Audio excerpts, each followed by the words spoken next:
ఆరాధించబోతా ఉన్నాం. అందుకనే లేఖనాల నుంచి చదువుకున్నటువంటి వాక్య భాగముల నుంచి మనం పేతురు, అపొస్తలుడైనటువంటి పేతురు మాట్లాడుతున్నటువంటి ఈ యొక్క మాటలన్నీ కూడా మనం మన జీవితంలో అలవర్చుకోవాలి. మనం మన జీవితంలో వాటిని చేయగలిగితేనే దేవుని రాజ్యములకు మనం వారసులుగా ఉండగలం, దేవుని రాజ్యంలో మనం ప్రవేశించగలం. మన ప్రాముఖ్యంగా దేవుని బిడ్డలారా, పేతురు ఈ యొక్క మాటలు మాట్లాడుతున్నటువంటి ఆ యొక్క ఉద్దేశం ఏంటంటే మాట్లాడుతూ ఉన్నాడు. మనం ఒకసారి చదువుకున్న లేఖనాల్లో పేతురు రాసిన మొదటి పత్రిక 4వ అధ్యాయము 7వ వచనాన్ని మనం ఒకసారి జ్ఞాపకం చేసుకోగలిగితే, అయితే అన్నిటి అంతము సమీపమై ఉన్నది కాక మీరు స్వస్థబుద్ధి గలవారై అని ఇక్కడ ఏం మాట్లాడుతున్నాడంటే ఆయన అన్నిటి అంతము అన్నిటి అంతము ముగించుతూ ఉన్నది, సమీపమైనది అనే విషయాన్ని జ్ఞాపకం చేస్తూ ఉంటాడు. అంతము సమీపమైనది, అంతము సమీపమైనది అనే విషయాన్ని జ్ఞాపకం చేస్తూ ఉన్నాడు. ప్రియమైన దేవుని బిడ్డలారా, జ్ఞాపకం చేసుకోండి. జరుగుతూ ఉన్నటువంటి పరిస్థితులు మనం ఒకసారి జ్ఞాపకం చేసుకుంటే, చుట్టుపక్కల పరిస్థితులన్నింటినీ కూడా యుద్ధాలు జరుగుతూ ఉన్నాయి, భూకంపాలు వస్తూ ఉన్నాయి. యేసుక్రీస్తు ప్రభుల వారు తెలియపరిచినటువంటి మాటలు ఏంటంటే, రాకడకు ఇవన్నీ కూడా ఎలాంటివంట గుర్తులుగా ఉంటా ఉన్నవి. ఇవన్నీ కూడా రాకడకు గుర్తులుగా ఉంటా ఉన్నవి. అయితే రాకడ కొరకు సిద్ధపరచలేనటువంటి సేవకుడు ఒక సేవకుడు కాదు. అందుకనే మరలా నేను ఈ చివరి ప్రసంగాన్ని ఎందుకొరకు నేను సిద్ధపరచుకున్నానంటే, ఇక్కడ ఉన్న ప్రతి ఒక్కరిని కూడా రాకడకు అంటే ఆయన వచ్చే సమయానికి నేను సిద్ధపరచాలని ఆశ కలిగి ఉన్నాను. ఆయన వచ్చే సమయానికి మీరందరూ కూడా పేతురు ఏ రీతికైతే కొన్ని మాటలు చెప్పి ఉన్నాడో ఆ మాటల ప్రకారం మనం బ్రతకగలిగితే, మనం జీవించగలిగితే ఆయన రాజ్యంలో ప్రవేశించడం సులభంగా ఉంటుంది. దేవుడి వాక్య భాగంలో ఒక మాట రాయబడి ఉంటుంది. ఎలాంటి మాట ప్రియమైన బిడ్డలారా, నాశనముకు పోవు మార్గము ఎలాంటిదంట, అది విశాలమైనది. జీవమునకు పోవు మార్గం ఎలాంటిదంట, ఇరుకైనది. అయితే ఇరుకు మార్గంలో ప్రవేశించేటప్పుడు అనేకమైన సాధక బాధలను భరించాలి, అనేకమైన శ్రమల గుండా మనం ప్రయాణించాలి, అనేక ఇబ్బందులు మనం ఎదుర్కోవాలి, అనేక శ్రమలను మనం ఎదుర్కోవాలి. అయితే ఈ లోకంలో ఒక నిజమైన క్రైస్తవుడిగా బ్రతకడము, నిజమైన క్రైస్తవురాలుగా జీవించడము, జీవించడము సవాలుతో కూడినటువంటి పని. ఎందుకంటే ఎప్పటికప్పుడు సాతానుడు నిన్ను ఏం చేయాలనుకుంటా ఉంటాడంటే, ఇదిగో తన యొక్క వలలోకి నిన్ను చిక్కించుకోవాలని ఎప్పటికప్పుడు నీ మీద వలలు వేయడానికి సాతానుడు ఎలా ఉంటాడంట, సిద్ధంగా ఉంటాడు. అందుకని లేఖనాల్లో పేతురు అదే గ్రంథంలో మాట్లాడతాడు. ఎప్పుడు మింగుదమా అని గర్జించే సింహం వల్ల ఏం చేస్తున్నాడంట, తిరుగుతున్నాడు. కాబట్టి ప్రియ సంగమం, ప్రియమైన దేవుని బిడ్డలారా, పేతురు కొన్ని విషయాలను ఇక్కడ తెలియజేస్తూ ఉన్నాడు. ఆ విషయాలను మనము బాగా పరిశీలన చేయగలిగితే, ఆయన అంటున్నటువంటి విషయాలను పేతురు ఈ యొక్క పత్రిక ఎవరికి రాస్తా ఉన్నాడు, ఎక్కడున్నటువంటి ప్రజలకు రాస్తా ఉన్నాడు అని జ్ఞాపకం చేసుకుంటే, మొదటి అధ్యాయము 2వ వచనంలో జ్ఞాపకం చేసుకుంటే, ఆత్మ వలన పరిశుద్ధత పొందిన వారై విధేయులకును యేసుక్రీస్తు రక్తము వలన ప్రోక్షింపబడుటకును ఏర్పరచబడిన వారికి, అనగా పొంతు, గలతీయ, కప్పదొకియ, ఆసియా, బేతనియను దేశములు యందు చెదిరి నా వారిలో యాత్రికులకు శుభమని చెప్పి రాయినది. చూడండి, నిరో చక్రవర్తి శ్రమలు తీసుకోక రాకముందు, శ్రమలు అంటే హింసించక ముందు ఈ పత్రికను క్రీస్తు శకము 60 కాలంలో, 60 నుంచి 63 కాలంలో ఈ యొక్క పత్రికను పేతురు రాస్తా ఉన్నాడు. అయితే ఈ పత్రిక చెదిరిపోయినటువంటి ప్రజలకు, అంటే కలత చెందిన ప్రజలకు, బెదిరిపోయిన ప్రజలకు, ఇదిగో భయంతో వెలుగుతూ ఉన్నటువంటి ప్రజలకు ఈ మాటలు పేతురు రాస్తా ఉన్నాడు. ఈ చెదిరిపోయినటువంటి మనుషులందరినీ కూడా మరలా ఎలాగైనా చక్కదిద్దాలని, మరలా ఎలాగైనా దేవునితో జతకట్టాలని, మరలా ఎలాగైనా దేవుని ప్రేమలో వారిని కట్టాలని ఉద్దేశంతో పేతురు ఈ పత్రికను రాస్తా ఉన్నాడు. నిజంగా ఎంత ఉన్నతంగా పేతురు ఈ పత్రికను తెలియపరుస్తూ ఉన్నాడంటే, మాట్లాడుతున్నటువంటి మాటలు ఏంటంటే, అన్నిటి అంతము సమీపమైనది కాగా మీరు స్వస్థబుద్ధి గలవారై ప్రార్థనలు చేయుటకు మెరుగుగా ఉండుడి. ఈ మాటలు బాగా అర్థం చేసుకుని ప్రియమైన బిడ్డలారా, ఈ మాసమంతటిలో కూడా శుక్రవారపు దినాన మనం ఒక సిరీస్ ప్రారంభించాం. ఏంటంటే అది ప్రార్థన అనేటువంటి సిరీస్ మనం ప్రారంభించాం. ప్రతిరోజు కూడా ఏదో ఒక ప్రార్థన అంశాన్ని మీ మధ్యలోకి తీసుకొస్తాను. నేను మీకు ఎప్పుడో చెప్పాను కదా, ప్రార్థన వాక్యము ఈ రెండు కూడా రెండు కళ్ళుతో సమానం. ఒకటి లేకపోయినా ఒకటి కష్టంగా ఉంటుంది. ఒక దానితో చూడటము కష్టంగా, ఎందుకంటే ఒక పక్క మూసుకొని మీరు చూడండి, ఒక పక్క అంతా కూడా మీకు ఎలా కనబడుతుందంట, బ్లాక్ గా కనబడుతుంది, ఒక పక్క అంతా ఏమీ కనబడుతుంది. అంటే క్రైస్తవ విశ్వాస జీవితానికి ఈ రెండు కూడా చాలా ఉన్నతమైనవి. అయితే ఇక్కడ మాట్లాడుతున్నటువంటి మాట ఏంటంటే, అంతము సమీపించుచూ ఉన్నది కాబట్టి, ఇదిగో శ్రమలు రాబోతూ ఉన్నాయి కాబట్టి, ఇబ్బందులు రాబోతూ ఉన్నాయి కాబట్టి, మీ జీవితాల్లో మీరు ఎలా ఉండాలో ఇక్కడ పేతురు చెప్తా ఉన్నాడు. ఎలా ఉన్నాడంటే, మీరు ప్రార్థన చేయడానికి సిద్ధ మనస్సు కలిగి ఉండాలనే విషయాన్ని జ్ఞాపకం చేస్తా ఉన్నాడు. మీరు స్వస్థ బుద్ధి గలవారై ప్రార్థన చేయటకు మెలకువగా ఉండండి. ఈ యొక్క మాటలు పేతురు తన జీవితంలో నుంచి తెలియపరుస్తా ఉన్నాడు. నిజంగానే యేసుక్రీస్తు ప్రభువారు గెత్సెమనే తోటలోకి వెళ్ళిన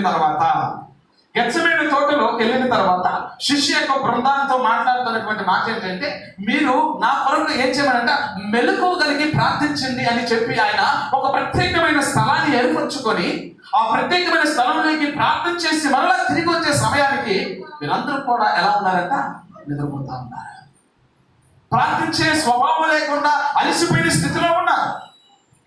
అయితే ప్రియదేవుని బిడ్డలారా, ఆ పేతురే మరలా పునరుత్థానుడైనటువంటి యేసుక్రీస్తు ప్రభు వారిని మరలా ఒకసారి రుచి చూసిన తర్వాత తన జీవితంలో ఎలాంటి మాటలు మాట్లాడుతూ ఉన్నాడంటే, ఇగో ఈ యొక్క సంఘాలన్నిటికీ కూడా, అంటే ఈ యొక్క ప్రాంతంలో చెదిరిన్న వారందరికీ కూడా ఏం చెప్తా ఉన్నారంటే, మీ ప్రార్థన జీవితం ఏ రీతిగా ఉండాలంటే మెలకువ కలిగి ప్రార్థించాలనే విషయాన్ని జ్ఞాపకం చేస్తా ఉన్నారు. నిజంగానే మన అందరికీ తెలుసు కదా, నిజంగా ప్రియమిత్రులారా, ప్రార్థన అనే మనకు తెలుసు. ప్రార్థన ద్వారా దేనినైనా సాధించగలమని మనకు తెలుసు. ప్రార్థన ద్వారా దేనినైనా అసాధ్యమైన విధానాన్ని కూడా సుసాధ్యం చేసుకోగలమని మనకు తెలుసు. ఎన్నోసార్లు మన జీవితంలో ప్రార్థన చేసిన సారి జవాబును దేవుడు దయచేశాడు. ఇదిగో ఎన్నోసార్లు దేవుడు ప్రార్థించిన సమయాల్లో మనల్ని నిలబెట్టాడు. ఎన్నోసార్లు ప్రార్థన చేసిన సమయంలో ఆయన ఆపత్కాల దినాలలో నుంచి మనల్ని తప్పించాడు దేవుడు. అయితే ప్రియదేవుని బిడ్డలారా, మనం రక్షింపబడినప్పుడు మనం ప్రార్థించే వారు గుర్తున్నాయా? రక్షింపబడేటప్పుడు చాలా సమయాన్ని కేటాయించి దేవుడి కొరకు ప్రార్థించేవారు. ఒక్కొక్కరు అరగంట సేపు ప్రార్థించేవారు, ఒక్కొక్కరు ఏదో గంట సేపు ప్రార్థించేవారు. కానీ ప్రియదేవుని బిడ్డలారా, కాలము మనం అంటే దేవుడిలో ఎదుగుతున్న కొద్ది ఆ ప్రార్థన జీవితం ఏమవుతా ఉందంటే, అరగంట చేసేవాళ్ళు ఎక్కడికి వచ్చేసారంటే 10 నిమిషాలకు వచ్చేసి. మన ఆత్మీయ జీవితంలో ప్రారంభ దినాలే చాలా అందంగా ఉన్నాయి. ప్రారంభ దినాల్లో దేవుడితో మనం ఎలాంటి సంబంధాన్ని ఏర్పరచుకున్నామంటే, దేవా నువ్వు తప్పితే నాకు ఎవరు దిక్కులేరయ్యా అనే ఉద్దేశంతో ఆయన పాదాల ఎదుకెళ్ళి మొరపెట్టాం, గంటలు ప్రార్థించాం. కానీ ఈ దినాలు మనం ఎలా ఉన్నామంటే, ప్రార్థన విషయంలో చాలా తక్కువ అయిపోతా ఉన్నాం.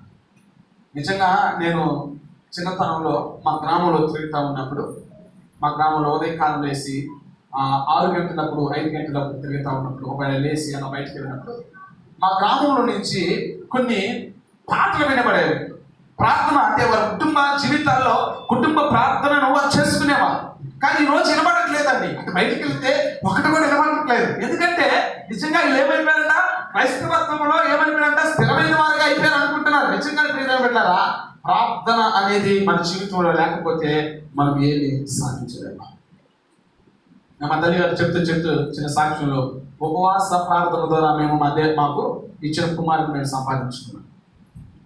మేము ఎక్కడికి వెళ్ళలేదు, హాస్పిటల్కి వెళ్ళలేదు, ఎక్కడికి వెళ్ళలేదు. మా దేవుడు మా జీవితంలో చేసిన మేలు. ఇదిగో మా అన్నగారు ఉన్నారు కదా, ఆయన ఈరోజు ఆయన ఆరోగ్యంతో ఉన్నాడంటే మా తల్లి చేసిన ఉపవాస ప్రార్థన.